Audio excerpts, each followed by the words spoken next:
Salut à tous, så Steinet en Orknie.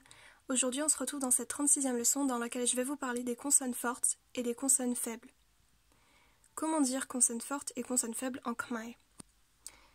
Consonnes fortes, c'est pyeonjene samleing thom. Pyeonjene samleing thom.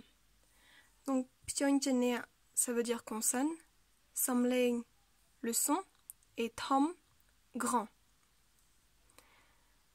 Et se dit nung. Nung.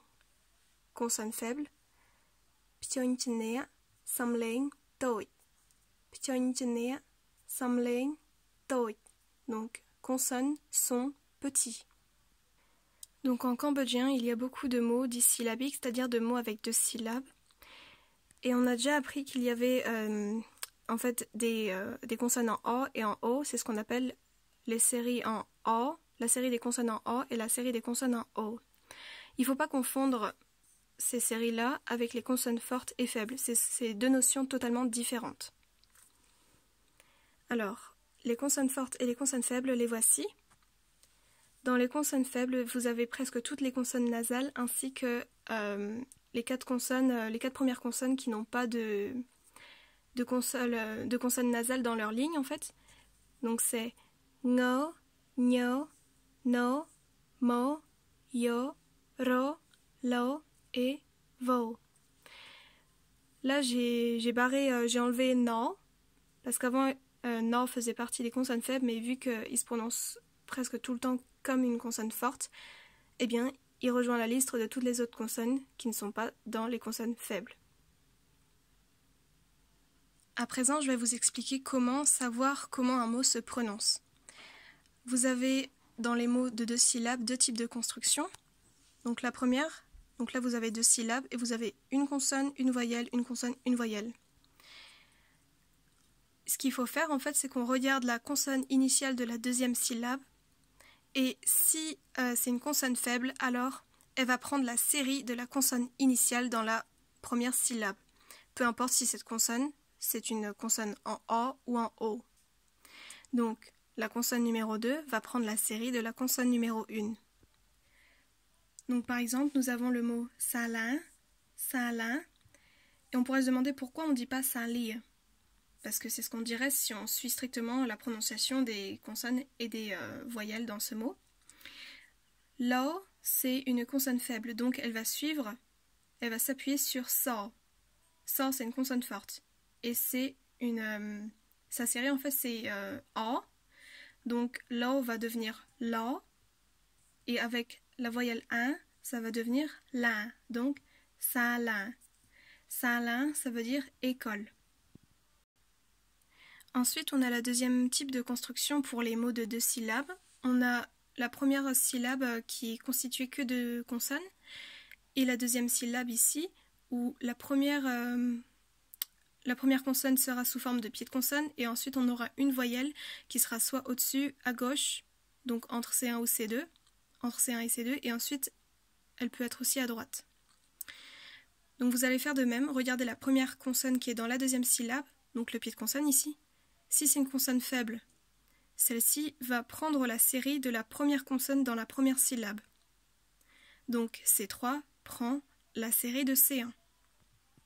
Donc nous avons ici 3 mots pour illustrer cet exemple, cette 2e construction.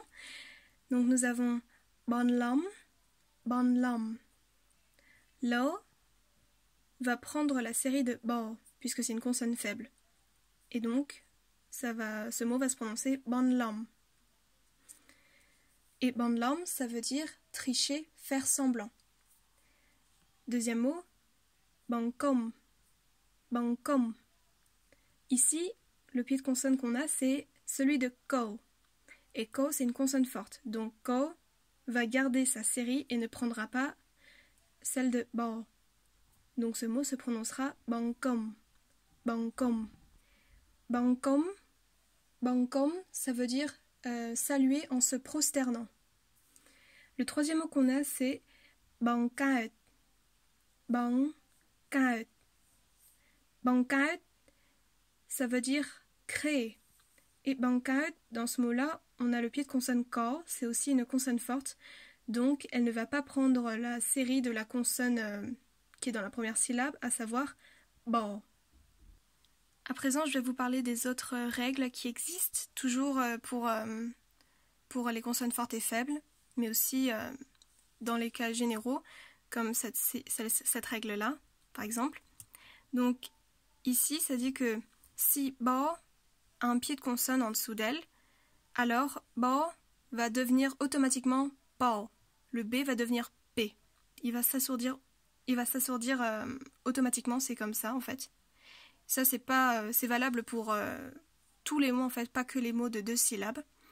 Donc, ba va devenir ba automatiquement s'il y a un pied de consonne sous ba.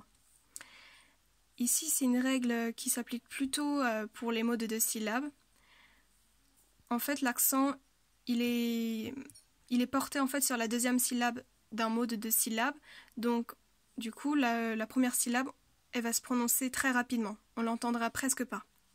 Par exemple, on avait un mot tout à l'heure, bankaut. Si on le dit rapidement, c'est pakaut, pakaut. Et ce qu'on entend, principalement, c'est la deuxième syllabe, où il y a l'accent tonique. Ensuite, on a une règle particulière qui concerne la consonne ha, dans la prononciation des consonnes fortes et faibles. En fait, si ha c'est une pied de consonne, il va garder sa série, donc sa série a. Par exemple, mahob, mahob. Donc là, ha est en pied de consonne de la deuxième syllabe. On a une première syllabe ici, mo, et la deuxième syllabe, hob, mahob. Ha, c'est une consonne forte et aussi une consonne de la série a, donc elle va garder sa série. Et mahob, donc ça veut dire plat, nourriture. Ici, on a un deuxième mot, jianghan, pardon, jianghan. Jianghan, donc première syllabe jiang et deuxième syllabe han, han. Donc ha est en pied de consonne et fait partie de la série des consonnes a. Donc il ne va pas prendre la série de tia, même si c'est la même série. Et là, nous avons 2 petits traits qu'on appelle banta. Et donc, banta, ça sert à raccourcir le son des syllabes. Donc, au lieu de dire tiang, tiang, on va dire tiang, tiang. Vous voyez la différence? Tiang et tiang. Han et han. Han et han. Donc, tiang han, ça veut dire nourriture aussi, mais c'est un mot qui est utilisé plutôt pour les bonzes. C'est pas un mot que vous allez utiliser pour vous, pour dire que vous mangez quelque chose. Et la deuxième règle avec ha, c'est que si ha est sous sa forme pleine, donc comme dans ce mot-là, et que ha c'est la première consonne de la deuxième syllabe, alors ha va prendre la série de la première consonne dans la première syllabe. Ici, c'est tao, par exemple. Tao. Le mot se dit tia hien, tia hien. Et ne se dit pas tia han. Ha va prendre la série de tao, donc qui est une consonne forte et qui est une consonne en o.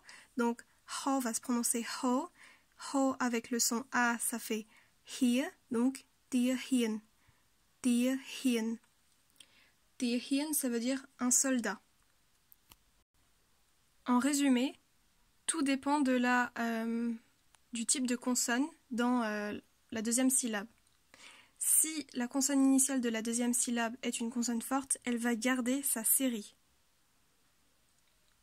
Si c'est une consonne faible, elle va adopter la série de la première consonne dans la première syllabe. Exception, ha, comme nous avons vu. Ha, quand ha est la première consonne de la deuxième syllabe, ha, même si c'est une consonne forte, va adopter la série de la première consonne dans la première syllabe, comme nous l'avons vu avec tia hien. J'espère que vous avez compris cette leçon, que ce que j'ai expliqué c'était assez compréhensible. Si ce n'est pas le cas, posez-moi les questions dans les commentaires et je serai ravie d'y répondre. Sur ce, on se retrouve dans la prochaine leçon. À plus! Listen Howie!